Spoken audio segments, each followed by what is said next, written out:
Bonsoir chers amis, je suis coach Didier Gagna, je suis coach formateur professionnel certifié d'Afrique, je suis trader professionnel, je suis également investisseur dans les crypto-monnaies. Sur cette chaîne, nous parlons spécialement du coaching, du business, du trading, des crypto-monnaies. Nous parlons de tout ce qui permet à un individu de vivre, d'atteindre une liberté financière. Avant d'aller sur le sujet qui m'amène aujourd'hui, je vous invite à faire deux choses. D'abord, abonnez-vous à cette chaîne. Deuxième chose, cliquez sur la cloche de notification pour ne rater aucune vidéo que nous publions. Et donc, je suis là pour apporter ma part de vérité sur un sujet qui est encore brûlant aujourd'hui, dont j'ai fait cas dans une de mes vidéos précédentes, dont je vous mets le lien dans la description. Donc c'est un sujet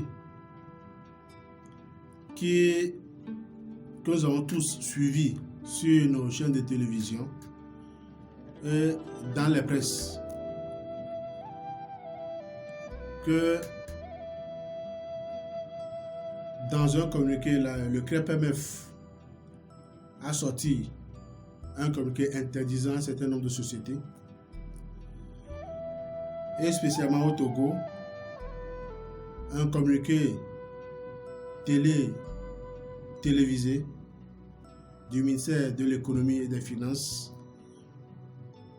interdisant un certain nombre de sociétés qui opèrent dans la sous-région en demandant aux gens d'investir contre des taux de rémunération allant jusqu'à 300-500% l'année. Je vous laisse suivre le communiqué télévisé sur la chaîne nationale togolaise. Ensuite, je reviens apporter ma part de vérité. La suite de cette édition avec ce communiqué du ministre de l'économie et des finances sur la prolifération des structures illégales de placement à haut risque. Le communiqué est lu par Joseph Améga. Communiqué du ministre de l'économie et des finances sur la prolifération des structures illégales de placement à haut risque. Il m'a été donné de constater une prolifération de sociétés qui exercent l'activité de collecte de fonds du public et d'octroi de crédit ou proposent des services financiers en ligne et d'e-commerce, de marketing de réseau, des transactions, de crypto-monnaies, de courtage, de conseils en investissement boursier, de trading et de produits de placement avec la promesse de rendement surréaliste allant jusqu'à 300% du capital souscrit ainsi que des taux d'intérêt annuels sans commune mesure avec ceux servis par le système financier classique. Il s'agit, entre autres, de Global Trade Corporation, Sepsic If Togo SARL, Prosperity Investment Corporation, PIC SA, la Société de négoce et de courtage en banque, SNCB, Leader Bureau Chimel, Chero Group Togo, Alliance InMotion Global, chez Centra Henghu, Kunets, J Global, Capital International, SAU, Tiens, Timex Trading, Aladdin Group, Petron Pay Togo, Black Empire, High Life International, Global Building Investments and Trade, Globit, Global Investment Trading, je tiens à informer la population que ces structures exercent en toute illégalité et ne sont pas autorisées à collecter des fonds auprès du public contre des titres de capital ou de placement. Elles proposent des gains mirobolants et flatteurs pour susciter l'engouement de la population à ces produits, l'exposant ainsi à un risque élevé de perte de l'épargne constituée durant tant d'années d'efforts. Je rappelle que l'exercice de toute activité en lien avec l'appel public à l'épargne et les instruments financiers est soumis à l'agrément obligatoire ou à l'autorisation préalable de la Banque centrale des États de l'Afrique de l'Ouest, BCAO, du Conseil régional de l'épargne publique et des marchés financiers, de l'UMOA ou du ministère de l'économie et des finances. Aussi, il est fait interdiction à toute entreprise ou personne, autre qu'une structure ou un intervenant agréé, d'utiliser une dénomination, une raison sociale, une publicité ou, d'une façon générale, des expressions faisant croire qu'elle est agréée en tant que structure de gestion du marché ou intervenant commercial.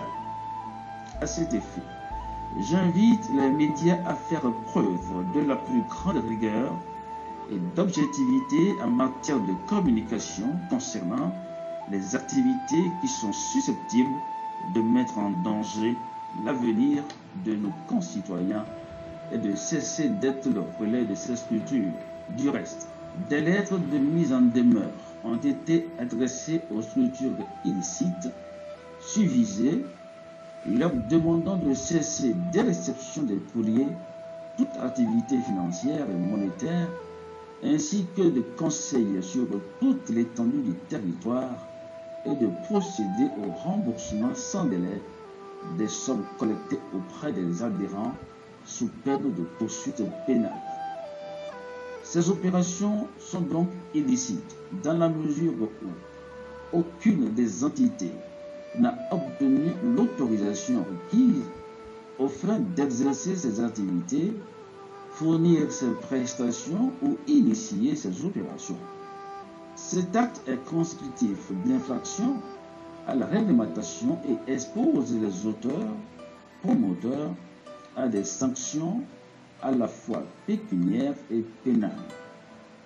J'invite les promoteurs véreux et récidivistes des structures concernées à cesser immédiatement ces activités irrégulières sous peine des sanctions prévues par la loi et à prendre la tâche avec les autorités compétentes pour toutes fins utiles. Ainsi, l'activité des structures suscitées et toute autre structure non autorisée qui exerce une activité se rapportant à celle décrite est interdite sur toute l'étendue du territoire national. J'appelle par ailleurs l'attention du public sur la nécessité d'observer une grande prudence et de la vigilance face à ces cas d'escroquerie grandissants et lui demande de n'entrer en relation d'affaires qu'avec des acteurs légalement autorisés en la matière.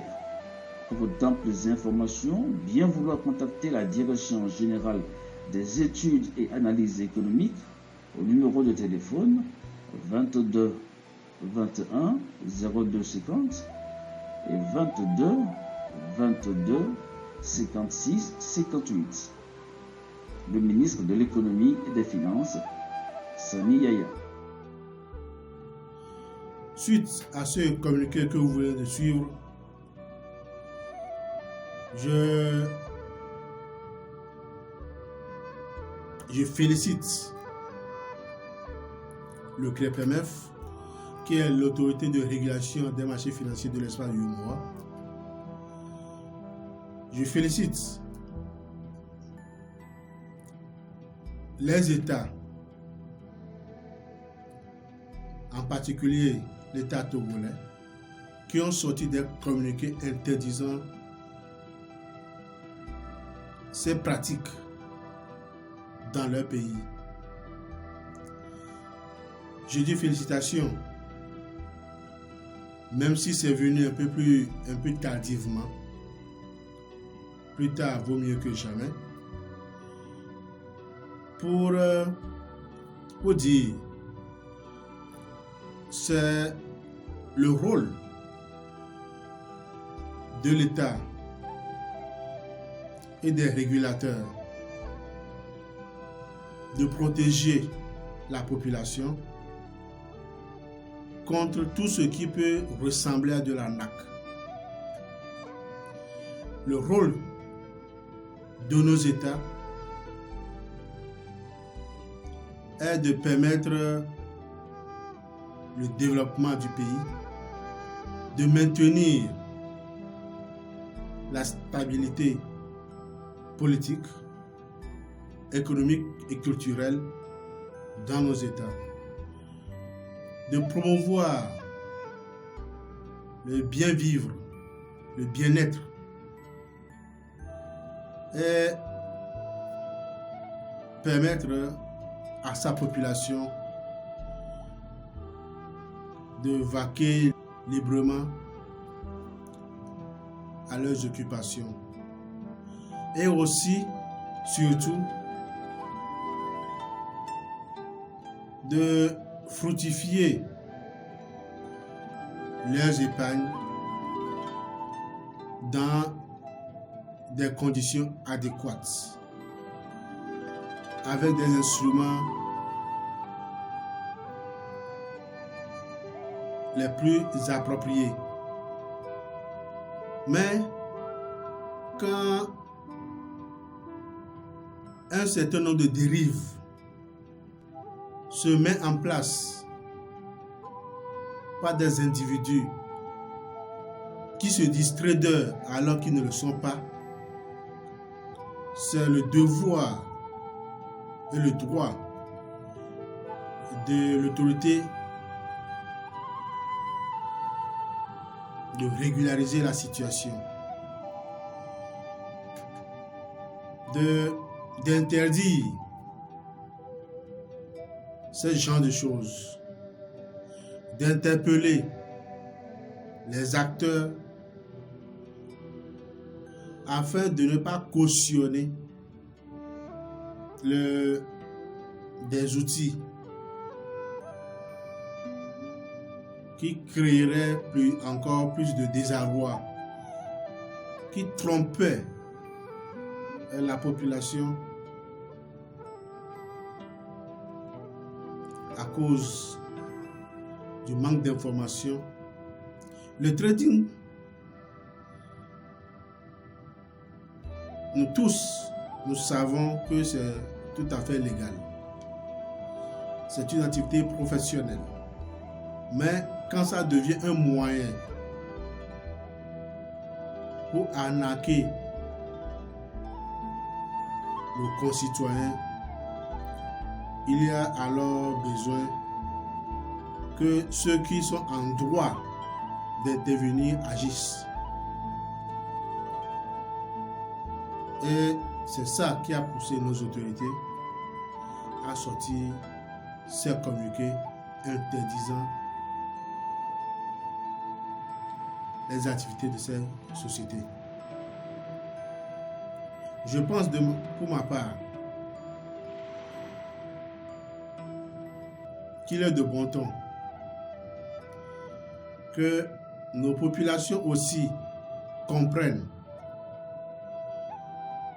que ce n'est pas tout ce qui brille qui est de l'or. De faire recours plutôt à des professionnels dignes de ce nom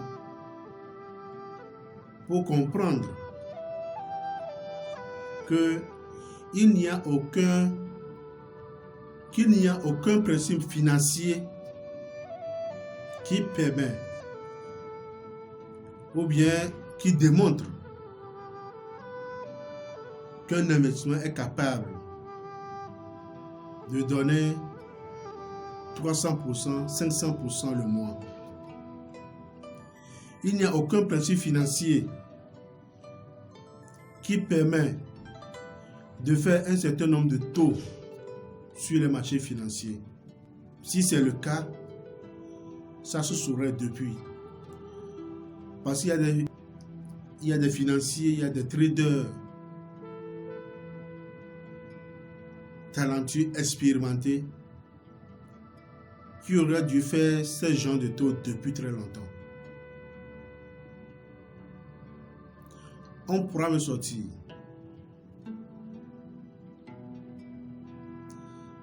qu'il y a des principes de multiplication qui permettent de le faire. C'est un autre débat sur lequel je pourrais revenir dans d'autres vidéos. Mais pour l'heure, nous parlons dans le cadre financier. Je voudrais juste vous démontrer par A plus B que s'il était possible à un trader, à un individu, à un jeune quelque part dans un coin, capable de faire ou bien de générer 500% en une année, il ne se hasarderait pas à demander de l'argent auprès de qui que ce soit. Il pourrait juste s'approcher d'un ami, ce qui peut prêter juste 500 000, investir,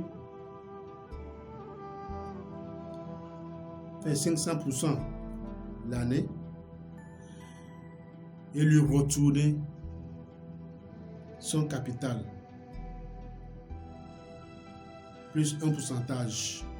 Et il a maintenant lui-même un capital qui réinvestit 500% l'année et évoluer. Il pourrait également aller faire des prêts dans une microfinance par exemple, investir et en moins d'une année retourner l'argent à la microfinance, avoir son capital et continuer son chemin. Pourquoi aurait-il besoin alors de vouloir récupérer ou bien de vouloir prendre de l'argent encore et encore avant de pouvoir le multiplier? Il est vrai qu'en trading, tout est possible. On peut gagner de l'argent. Mais ce n'est pas de cette façon que ça se gagne. Et je crois que c'est ce que nos autorités ont compris finalement. Et ils ont voulu mettre la main sur ce genre de dérive. Parce que ces traders qui se proposent ainsi sont en train de ternir l'image de ce noble métier qu'est le trading. Voilà ma part de vérité que je voudrais apporter. Dans la joie qui m'anime de ces actions de nos États. Néanmoins, il faut comprendre qu'il y a un certain nombre d'activités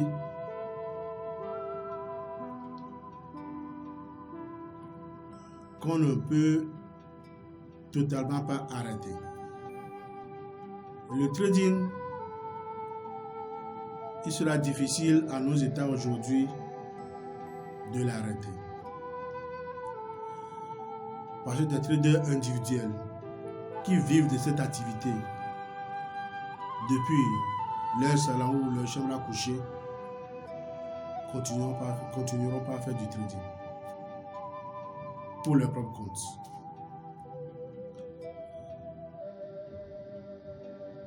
Les traders dans les salles de marché continueront pas à faire du trading. Les banques, les fonds d'investissement continueront pas à faire du trading.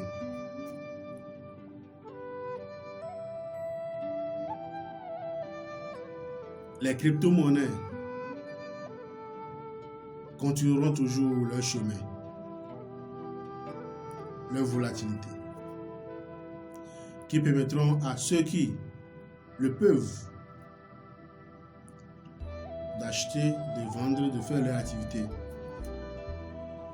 Mais s'il faut s'adosser à ces activités professionnelles, à ces activités légales, pour créer des systèmes pour arnaquer la population, pour créer des systèmes pour gruger la population, pour pousser les gens à perdre leur argent,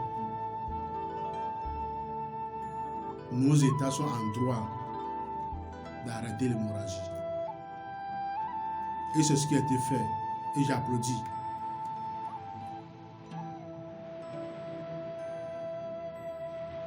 Maintenant, il faut que cette action de la part de nos États qui ont été menés puisse être approfondie, puisse être maintenue pour que d'autres personnes ne reviennent sous d'autres dénominations pour répéter le même scénario et conduire toujours nos concitoyens, nos pauvres populations à la dérive. Il est également important de mettre en place des dispositifs de mettre en place des systèmes qui permettent d'éduquer la population, d'informer la population sur les investissements qui seront amenés à faire, les éléments qu'ils devront vérifier avant de s'approcher d'une structure pour faire des investissements. Certains de ces éléments sont d'abord la personnalité des fondateurs,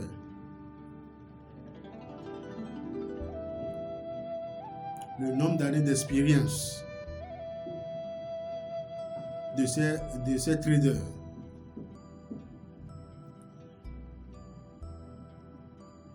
le taux proposé, parce que un certain niveau de taux de rémunération sur un investissement est dangereux.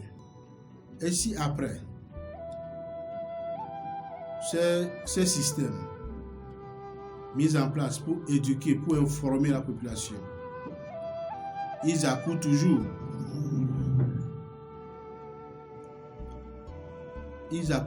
vers ce genre de placement, ce genre d'investissement.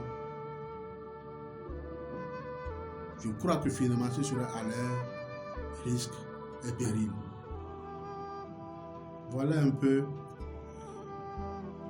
de toutes ces informations qui sont arrivées, ce que je voudrais apporter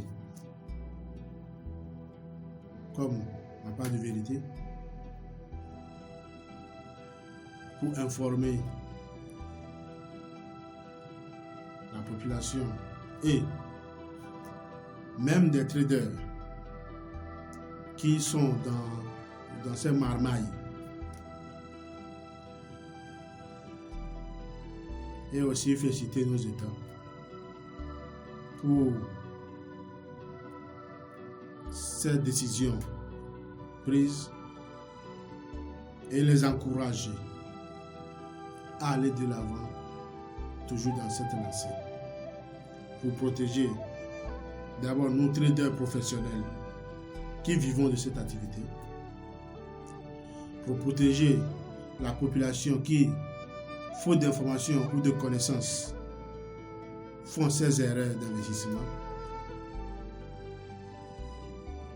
et pour mettre en garde tous ceux qui tenteront de revenir sous d'autres formes avec les mêmes stratégies d'anarque. Avant de vous quitter, je vous demande encore une fois de vous abonner à cette chaîne et de cliquer sur la cloche de notification afin de ne pas rater nos prochaines vidéos pour être au courant, être informé de tout ce qui pourrait nous permettre d'investir, bien sûr, mais de ne pas se faire arnaquer. Et d'autres vidéos aussi que nous partageons avec vous par rapport aux différents business, aux différents leviers d'investissement que nous pourrons avoir, qui sont légaux, moins risqués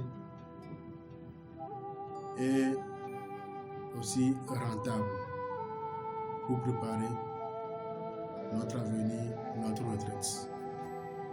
Je vous remercie. Appelle-moi tout simplement Coach Didier Gagnon.